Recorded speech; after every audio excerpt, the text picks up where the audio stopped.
दोस्तों, ओम यानी ओंकार। इस शब्द में पूरा यूनिवर्स छिपा है। इसी ओम में ब्रह्मा, विष्णु और महेश तीनों देवता समाये हैं। शास्त्रों और पुराणों में हर मंत्र की शुरुआत ओम से ही होती है। हिंदू धर्म में ओम को बहुत ही पवित्र माना गया है। कहा जाता है कि ओम शब्द पहली बार भगवान शिव के मुख से ही निकला था। इसलिए भगवान शिव का एक नाम ओंकार भी है। ओमकारेश्वर में भगवान शिव खुद ओंकार के रूप में विराजमान है। जिस पर्वत पर भगवान शिव का मंदिर है, वो पूरा पर्वत ही ओम के शेप में बना हुआ है। इसी वजह से इस ज्योतिर्लिंग का नाम ओमकारेश्वर ज्योतिर्लिंग है।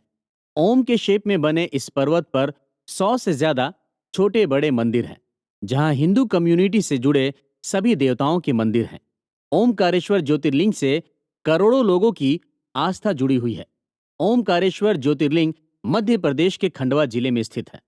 पौराणिक कथा के अनुसार ऐसी मान्यता है कि ओंकार पर्वत पर भगवान श्री राम के पूर्वज राजा मंधाता ने भगवान शिव की कठोर तपस्या की थी।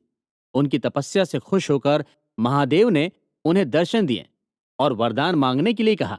तब राजा मांधाता ने भगवान शिव से मोक्ष की कामना की और उन्होंने भोलेनाथ से कहा कि वो हमेशा के लिए उसी ओंकार पर्वत पर बस जाएं। राजा मानधाता को आशीर्वाद देते हुए भगवान शिव इसी ओंकार पर्वत पर ओमकारेश्वर ज्योतिर्लिंग के रूप में विराजमान हो गए। ओमकारेश्वर ज्योतिर्लिंग के बारे में कहा जाता है कि ये कोई हाथों से बनाया गया शिवलिंग नहीं है, बल्कि ये खुद अवतरित हुई ज्योतिर्लिंग है, जो कि जमीन से निकली हुई है। इस ज्योतिर्लिंग के चारों तरफ हमेशा पानी भरा रहता है। कहते हैं कि मां नर्मदा भगवान शिव का 24 घंटे अभिषेक करती है। ओमकारेश्वर आने वाला हर शिव भक्त अपने भगवान की पूजा विधि विधान और सच्चे मन से करता है। यहाँ पर भगवान शिव का अभिषेक करने से आपकी मांगी हर मन्नत पूरी हो जाती है। कहते हैं इस तीर्थ की रचना भगवान ने खुद अपने हाथों से की थी। ओमकारेश्वर ज्योतिर्लिंग के साथ ही यहाँ पर ममलेश्वर ज्योतिर्लिंग भी है और इन दोनों ही ज्योतिर्लिंगों को एक ही माना जाता है। ममलेश्वर ज्योतिर्लिंग का भी उतना ही महत्व है जितना ओमकारेश्वर ज्योतिर्लिंग का है। इसलिए ओमकारेश्वर ज्योतिर्लिंग के दर्शन करने के बाद भगवान ममलेश्वर के दर्शन किए बिना ये यात्रा अधूरी मानी जाती है। ओमकारेश्वर ज्योतिर्लिंग जिस पर्वत पर बना है, वो चारों तरफ से पानी से घिरा हुआ है। इसके एक तरफ नर्मदा नदी बहती है तो दूसरी तरफ कावेरी नदी। जहां पर पर्वत खत्म होता है, उस जगह पर दोनों नदियों का मिलन होता है, जिसे कावेरी नर्मदा संगम कहा जाता है। ये संगम भक्ति और भावना का संगम है। कहते हैं सच्चे मन से संगम में डुबकी लगाने पर सारे पाप धुल जाते हैं। जब आप इसी तीर्थ में जाते हैं तो उसका फल आपको सिर्फ एक बार मिलता है, लेकिन ओमकारेश्वर में पहुंचे हर भक्त को यहाँ पर 3 गुना फल मिलता है। ऐसी मान्यता है कि यहाँ पर भगवान ओमकारेश्वर, भगवान ममलेश्वर और मां नर्मदा नदी विराजित है। मां नर्मदा को कलयुग की गंगा भी कहा जाता है। मां नर्मदा अपने भक्तों की हर मन्नत को सुनती है। जिसकी भी मन्नत पूरी हो जाती है, वह नर्मदा नदी में चुनरी चढ़ाता है। भोले भंडारी बड़े ही दयालु हैं।